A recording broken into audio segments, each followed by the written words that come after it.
ナリアングレーハウンドのニアと暮らし始めて気づけば100週間が経ちました。ニアといつもの散歩道を歩いているとふと気になるのが道端に落ちているゴミ。ニアがリハビリの最中なのでジョギングではなくウォーキングをしている今、代わりにゴミ拾いをしながら歩くことにしました。不思議なものでゴミが多い場所とほとんど落ちていない場所があります。昭和の頃は道や川にゴミを捨てても見ないふりが普通だった時代。令和の今でもその感覚を引きずっている人がいるのかもしれません。試しにゴミを拾ってみると気持ちが少し軽くなる感覚に気がつきました。研究でも環境のために行動すると自分も何かできるという感覚が生まれ、メンタルが安定することが分かっています。ゴミのない景色はそれだけでリラックスできますし、清潔だと安全安心に感じられるんですよね。そして大好きな海への影響も小さくなり、未来の環境につながっていきます。忙しい毎日に流されるように気にしていなかった道端のゴミですが、ニアのリハビリでのんびり歩くようになり、ようやく気づいた身近な環境汚染。いつもの散歩にちょっとしたゴミ拾いをプラス、それだけで自分の気持ちとニアの散歩道の快適性も少しずつ良くなっていくのかもしれません。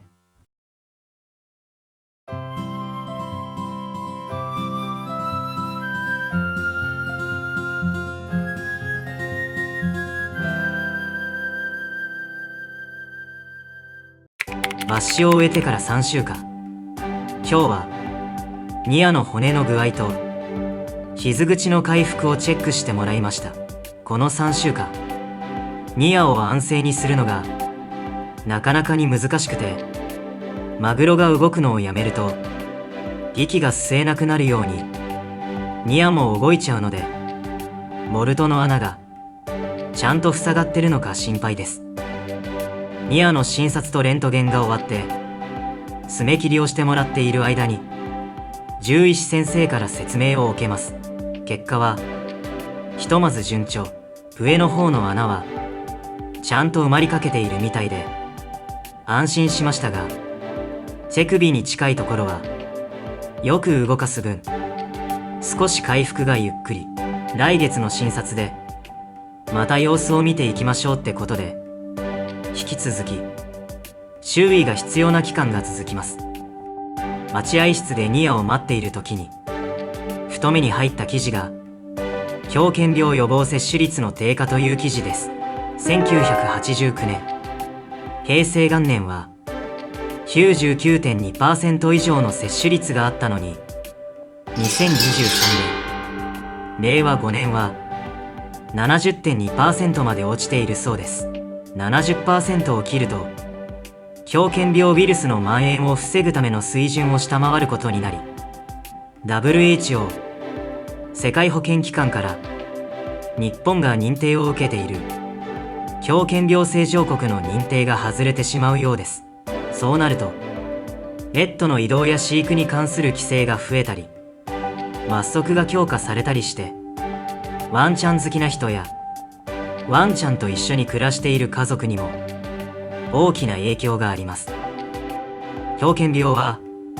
発症してしまうと治療法がなく 100% 助からない病気です。人間とワンちゃんにとって予防のためのワクチン接種をすることがすごく大事です。年に一度の接種だけで得られる安心が大きいので、必ずワクチン接種は行い、未来の自分が困らないようにしていこうと思います。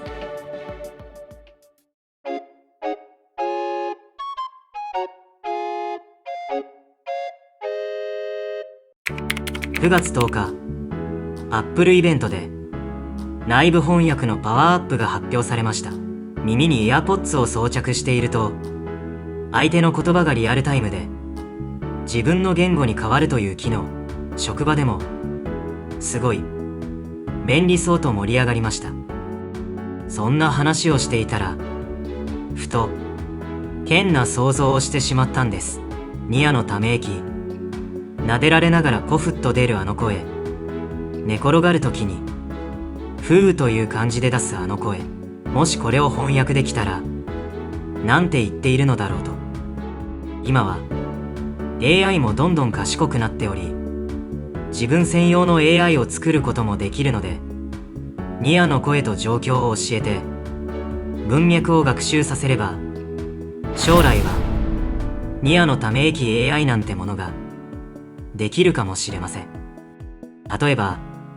寝転がってる時に出るため息は気持ちいいかもしれないし、撫でられている時のため息はほぐれるわかもしれません。もちろん冗談半分の想像です。でも日常のささやかなため息にも意味があって、それを想像するだけでちょっと楽しくて愛おしい。技術が進んでもこういうしょうもないことから技術の進化に個性が生まれるかもしれません。それでは今日もニアのため息に耳を澄ませてみることにします。引き続きこんなテンションで動画を作っていきますので、ぜひチャンネル登録と高評価ボタンをポチっていただき、